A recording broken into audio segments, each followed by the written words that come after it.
Students के लिए, क्योंकि लॉ स्टूडेंट्स की बहुत सारी क्वेरी आती है कि मैम लॉ कर रहे हैं, लॉ के first second third fourth fifth किसी भी ईयर में हैं, तो उस टाइम को सही यूटिलाइज़ कैसे करें। मतलब कॉलेज स्टडीज़ तो चल ही रही है, लेकिन उसके साथ साथ क्या हम एक्स्ट्रा कोई इंटर्नशिप कहीं अप्लाई करें या फिर कोई सब्जेक्ट पे स्पेशल फोकस करें, वो एक प्रॉपर गाइडेंस उस सर में चाहिए होती है।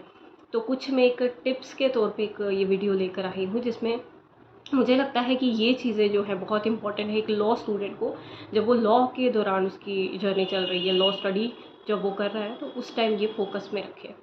First is develop strong bases. कुछ फाउंडेशनल सब्जेक्ट्स हैं, जैसे कॉन्स्टिट्यूशनल लॉ है, CRPC है, प्रोसीजरल लॉ, CRPC है, CPC है, एविडेंस एक्ट है, IPC का इंडियन पिनल कोड है।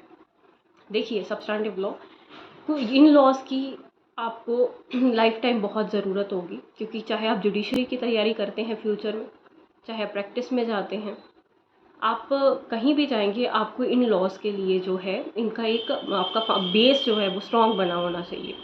तो अगर आपकी क्लासेस में ये स्टडी चल रही है इन दौरान, तो आप इसका जो अपना बेसिस है वो स्ट्रॉन्ग बनाइए इन सब्जेक्ट्स का। स्पेशली मैंने कहा constitutional law, procedural law, IPC हो गया, कॉन्ट्रैक्ट लॉ, क्योंकि ये फ्यूचर में आपके यही लाइफ टाइम आपको काम आने वाले हैं। चाहे आप जुडिशरी में जाएंगे, चाहे आप वकालत में जाएंगे, किसी भी फील्ड में कानून की जाते हैं, आपको यही सब्जेक्ट्स काम आने वाले हैं।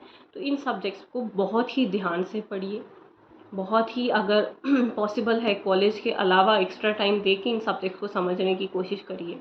केस लॉज देखिए इन सब्जेक्ट्स पे, लैंडमार्क जजमेंट्स देखिए। मतलब मेरा मेन बेसिक जो कहने का मकसद है वो ये है कि इस कानून पे अपनी बहुत स्ट्रॉन्ग पकड़ बनाइए, राइट। सेकंड